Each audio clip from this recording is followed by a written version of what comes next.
extremely dangerous weather is going to arrive next week. Hello, guys. Welcome back to this update. And we looked a little bit into that potential for severe weather on March 6th. And holy cow, this might be one of the most significant severe weather outbreaks we had so far in the end of 2024 and 2025. This will probably be a multi-day severe weather outbreak, according from what I'm seeing. So, we need to get into the details right now. This is looking concerning. Anyways, our storm here that did bring tornadic weather to the southern Florida state exits out, low pressure exits, and we're left with a fairly quiet pattern. On Thursday, we are going to see some showers start to bubble up across the Ohio Valley, maybe an isolated thunderstorm. However, that is not what we're watching. The Clipper maybe delivers a couple rain showers and snow showers. Not a big deal. Again, the stuff that's going to be going on next week, we really need to talk about because this is looking really concerning. Anyways, a massive low ejects from the Rocky Mountains, and you can already see this is going to be causing a lot of problems and havoc. You already see discrete thunderstorms exploding ahead of the outside the warm front in Oklahoma, Arkansas, Texas. You can see that these storms are going to be definitely blossoming.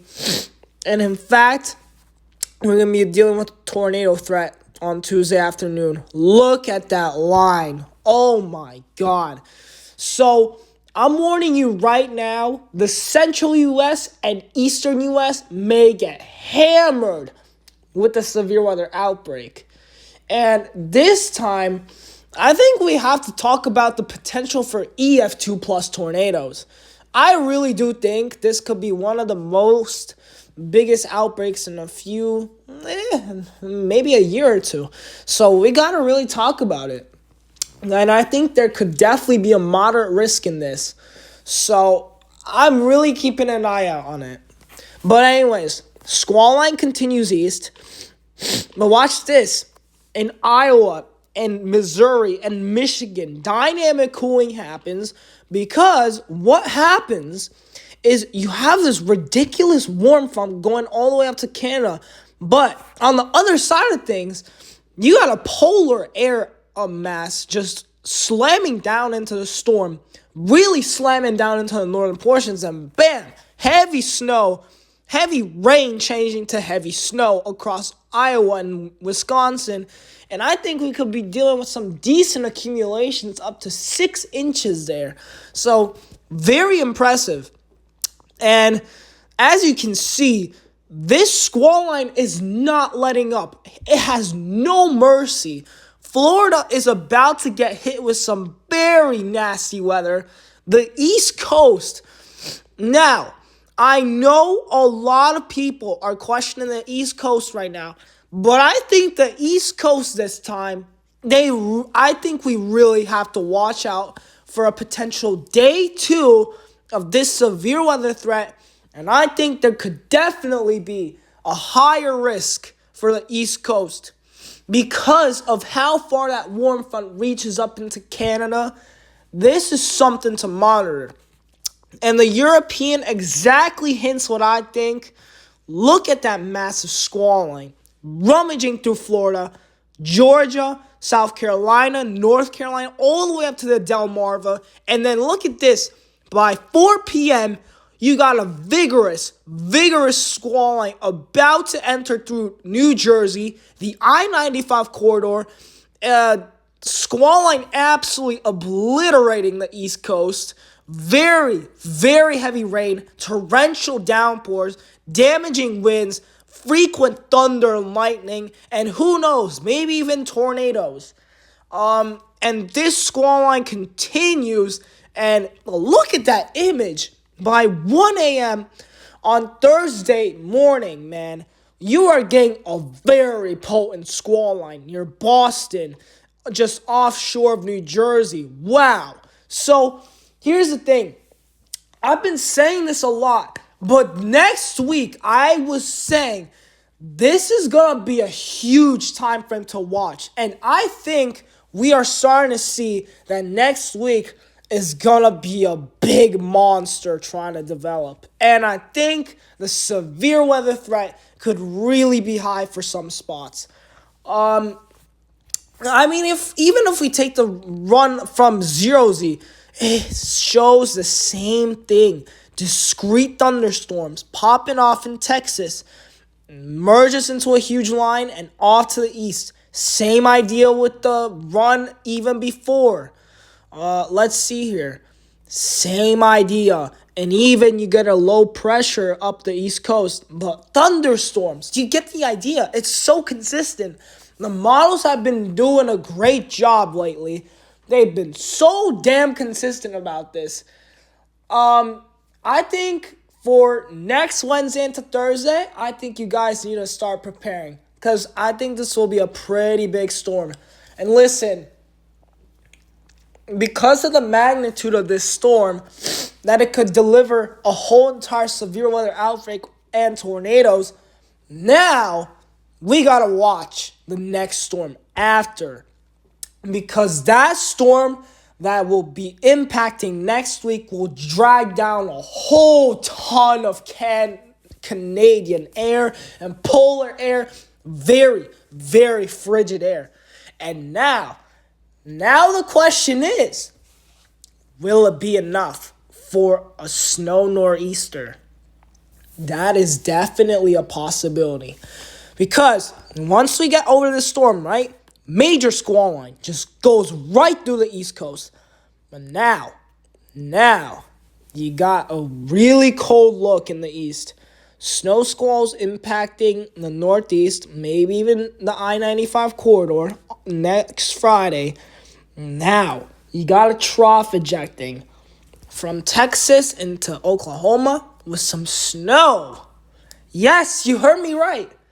The places that were dealing with the severe weather outbreak, you guys might be seeing some snow the next day. So, this just tells you how cold the pattern will be. And look at this. By Saturday evening, you got snow into North Carolina, South Carolina, and this tries to organize into a nor'easter. And what happens, it's a little too far off the coast. But I'm warning you, there's a little bit of snow showing up for Jersey.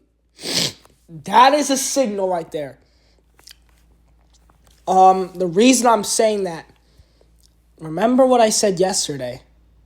There is a signal on the European for the storm that is going to be very cold after that potential outbreak of severe weather. That's exactly what it's showing today. And what that says about it and what this tells me is that this storm has been so consistent, it's been showing up a lot. And what it tells me is that we really got to watch the storm. If this storm tries to gain any more momentum or even more west into that cold air clashing, we could be dealing with a major nor'easter. Snowstorm coastal New Jersey, coastal Connecticut, coastal Rhode Island. All the coastal communities would get absolutely bombed with snow. And that's what I'm saying because it's a potential. But first, we have to get through this. And I think, oh boy, next Wednesday, we are going to have a lot of energy.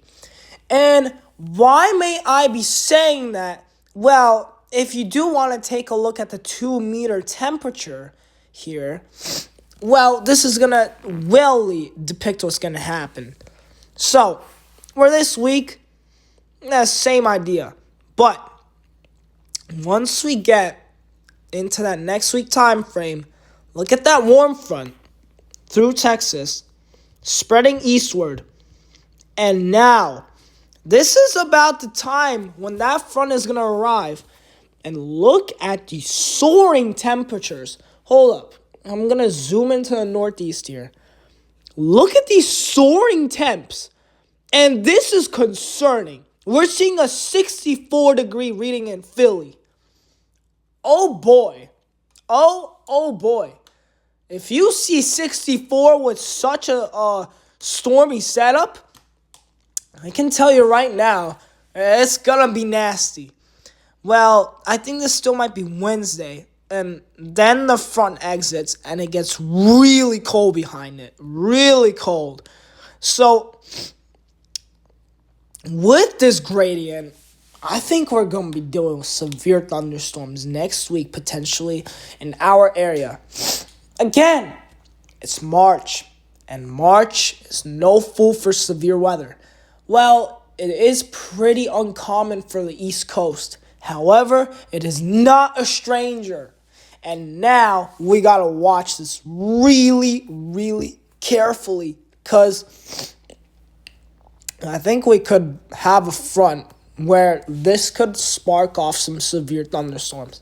So that will be it for this update. It's short, but it is an update about that storm next week. And I think we're starting to get into pretty good agreement that this is going to be a bad storm. This is going to be a monster.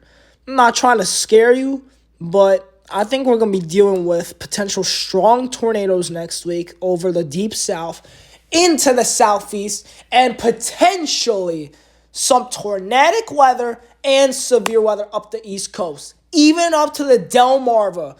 I'm telling you, next week, we need to watch. And we'll look at the latest European models on this because the Euro has the best handle on these types of situations. Anyways, guys, I'll see you guys probably by the end of the week. And we'll see what changes. But for now, this is looking pretty concerning with the pretty potent squall line. Anyways, I'll see you guys later and have a great rest of your day.